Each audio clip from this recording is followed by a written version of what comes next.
결국 비슷한 질병이라도 한 번 받고 끝나는 구조와 여러 단계에서 반복 지급되는 구조는 총 보장 금액에서도 차이가 납니다. 그런데 이런 부분을 알고 있는 분들이 거의 없다는 거예요.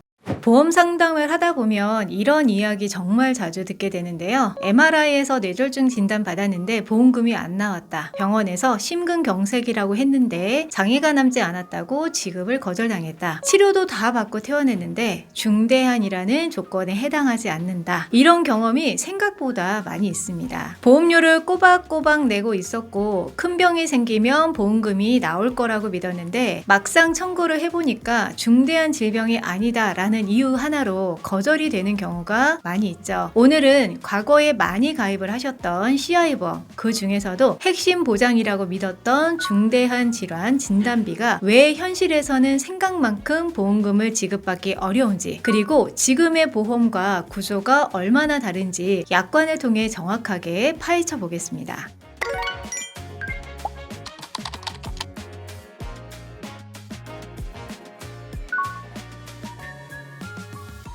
CI보험은요, 사망보험금 플러스 중대한 질환을 합쳐놓은 하이브리드 상품이라고 보시면 간단할 것 같아요. 사망보험금의 일부를 중대한 질병에 걸리게 되었을 때 미리 선지급을 해주는 상품인 건데요. 사망보험금도 필요하고 보장도 필요한 분들에게는 꽤나 매력적인 상품으로 판매가 되었던 보험입니다. 그런데 지금의 CI보험은 오히려 저평가되는 사례가 많은데요. 그 이유는 바로 핵심 보장이었던 중대한이라는 단어 때문입니다. 심지어 유의할 사항으로 CI 관련 보험금의 지급 사유 중 중대한 질병은 전체 질병이 아닌 중대한 암 등 약관에서 정하는 특정한 질병만을 보험금 지급 대상으로 하므로 중대한 질병이 무엇인지를 반드시 확인하기 바란다 라고 미리 말하고 있습니다. 좀 더 자세히 알아보도록 할게요. 이번에 문의 주신 분이 가입하신 2010년 9월 A사의 CI보험 증권을 한번 살펴봤습니다. 그랬더니 과거 CI보험 약관을 보면 이렇게 나옵니다. 주계약인 사망보험금은 진단보험금 지급 사유가 발생하지 않은 경우 100% 지급한다. 하지만 진단보험금 지급 사유가 발생한 경우에는 기본보험료의 50%만 지급을 한다. 그럼 이 진단보험금은 뭘까를 보니까 중대한 화상 및 부식 진단을 받았을 때, 또는 중대한 질병 및 수술을 받았을 때, 또는 일상생활 장애 상태로 진단이 되었을 때, 또는 중증 치매 상태로 진단이 되었을 때를 말합니다. 한마디로 이 약관에서 말한 중대한 무언가를 진단받게 되면 주계약인 사망보험금의 50%를 준다는 의미가 됩니다. 만약 1억을 가입을 했다면 5천만 원이 지급이 되고 나머지 5천만 원은 나중에 사망보험금으로 지급이 된다는 거죠. 이렇게만 보면 뭐 이상할 게 전혀 없습니다. 그런데 아까 초반에 말씀드린 이 중대한 이걸 잘 모르는 분들이 많이 계세요. 오늘 이 영상 하나로 확실하게 알고 가셨으면 좋겠고요. 이 중대한이라는 뜻을 설명하기 위해서는 하나의 예시로 중대한 질병 중에 하나인 중대한 뇌졸중을 예시로 설명을 들어볼게요. 중대한 뇌졸중이라 하면 단순히 진단만 받은 건 안 됩니다. 반드시 영구적인 신경학적 손상이 있어야 되고요. 주관적인 자각 증상이 아니라 객관적인 검사 결과로 이를 입증해야 되고요. 그 손상으로 일상생활 기본 동작에 제한이 생기고 그 정도가 25% 이상 장애 상태가 되어야 됩니다. 게다가 6개월 이상 치료를 했는데도 기능이 회복이 되지 않은 상태여야 한다는 조건까지 붙어 있어야 되는 거죠. 이 중에 하나라도 해당이 되지 않은 경우에는 보장을 받을 수가 없다라고 나와 있습니다. 결국 진단만으로는 보험금이 나오지 않는다는 그런 얘기예요. CT나 MRI에서 뇌경색이 확인이 돼도 장애가 없으면 중대한 뇌졸중이 아니고 재활 치료를 받고 혼자 걸어 다닐 수 있으면 보장 대상이 아니라는 뜻이죠.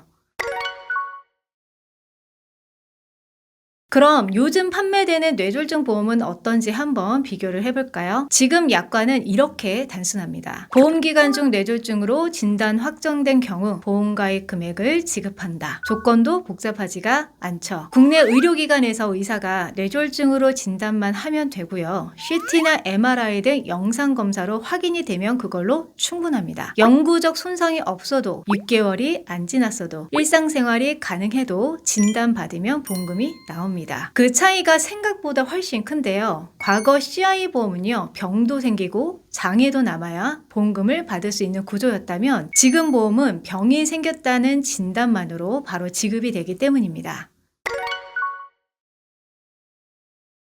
CI 보험의 또 하나의 문제는요, 보장 구조 자체에 있습니다. 제가 앞전에 CI 보험에 대한 정의를 설명하면서 약관을 읽어드렸는데 그 약관을 다시 한번 보면 중대한 화상 및 부식 진단을 받았을 때 또는 중대한 질병 및 수술을 받았을 때 또는 일상생활 장애 상태로 진단이 되었을 때 또는 중증 치매 상태로 진단이 되었을 때 눈치채셨나요? 또는 즉 CI 보험은요, 중대한 질병, 중대한 수술 등 이게 한 덩어리로 묶여 있습니다. 그래서 이 중 하나라도 보험금을 받으면 이제 사망보험금만 남긴 채 진단보험금은 더 이상 나오지 않는 거예요. 예를 들어 중대한 뇌졸중 진단비를 먼저 받으면 이후에 받을 수 있는 중대한 수술이나 중증 치매 등의 보장은 모두 사라지는 겁니다. 반면 지금 보험은 어떤가요? 여러분들이 필요한 보장을 진단비는 진단비대로, 수술비는 수술비대로, 후유장애나 재진단비도 각각 따로 구성을 하면 각각 받을 수가 있죠. 결국 비슷한 질병이라도 한 번 받고 끝나는 구조와 여러 단계에서 반복 지급되는 구조는 총 보장 금액에서도 차이가 납니다. 그런데 이런 부분을 알고 있는 분들이 거의 없다는 거예요. 엄마 친구분이 설계사라서, 지인이 설계사라서 그냥 믿고 대충 설명 듣고 가입하신 케이스도 어렵지 않게 보게 됩니다. 상품이 잘못되었다기보다는요, 이걸 필요에 의해서 가입을 한 게 아니다 보니까 잘못됐다는 생각이 드는 거거든요. 정리를 해보면 CI 보험은 첫째, 진단만으로는 지급이 되지 않는다. 영구적인 손상, ADL 제한, 장애율 등 복잡한 조건을 모두 충족해야 되고, 두 번째, 보장이 한 덩어리로 묶여있다. 한 번 지급받으면 보장이 소멸된다라는 점. 세 번째, 사망보험금의 만기가 종신이기 때문에 보험료가 비싼 편이다 라고 정리해볼 수 있겠습니다. CI 보험 이름만 보면 굉장히 든든해 보이죠? 하지만 오늘 보셨듯이 중대한이라는 단어 하나 때문에 현실에서는 보험금 지급이 쉽지 않습니다. 지금 가지고 계신 CI 보험이 있다면 이번 기회에 꼭 한번 점검을 해보세요. 다음 시간에는 이 CI 보험 유지하는 게 나을지 아니면 리모델링 하는 게 유리한지 판단할 수 있는 실전 기준을 정리해서 알려드리겠습니다. 오늘 영상이 도움이 되셨다면 좋아요, 구독, 알림 설정 부탁드립니다. 감사합니다. 본 광고는 심의 기준을 준수하였으며 유효기간은 심의일로부터 1년입니다.